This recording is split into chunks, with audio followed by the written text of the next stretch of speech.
Ook Ronnie is al druk aan het schilderen. In zijn specifieke, naïeve stijl. De oude hoven, nou, de grote symbool van Leeuwarden, toch? Ja, ja. De pier, die zei we willen geen duwen.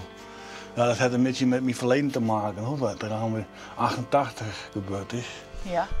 Ronnie had in het verleden psychoses gehad, vanuit hij intensieve psychologische hulp nodig gehad had. Troch die belevenissen had Ronnie een heel sterk verlangen naar zuiverheid en eerlijkheid in de mensen. Alles komt ook aan het licht allemaal. Hè? Misschien krijgen we nou weer naar echtheid meer, dat we echter worden weer. Ja. Dat niet allemaal om het geld gaat, maar om zuiverheid als mens. Ja. En dat vind ik boeiend, hè? Maar ik ook wel lezen graag als Ja. ook. Hè, dat we weer echt worden en dat we dan meer gelukkig maken wie we echt binnen. Ja. En dat vind ik mooi. Hè, daarom heb je ook zo'n hoger inzetten, zulke dingen, dat de meer spirituele groei. Wat is mensen nou echt? In plaats van nou dat, van die ego, hè, je ego. Ja, die heb je ook nodig om als context, hè? Alles heeft een context. Ja. Dit is ook alweer een context van, ja.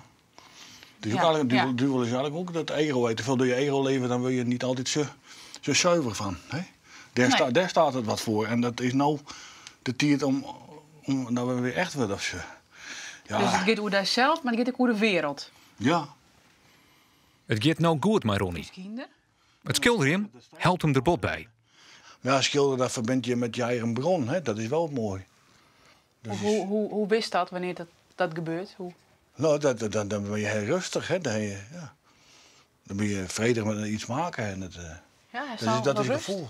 Viel dat in die buik? Want de wies naar die buik. Soms wel, ja. Maar soms zit het ook wel een traan. Hè? Ja. Ja. Het helpt wel allemaal. Schilderen, dat helpt wel. En lezen en de muziek samen en dat eruit schilderen. Maar ja, voor mij ben ik zo bedoeld. Voor mij moest ik dat willen van het leven. Ja. Dus dan vies heel meer die plak. Ja. Ja, dit valt ook aan wat er samen. Want ik vind, ja, ik vind het wel prachtig en al. Net dat is het allemaal zo bedoeld. Alweer intelligentie achter zit.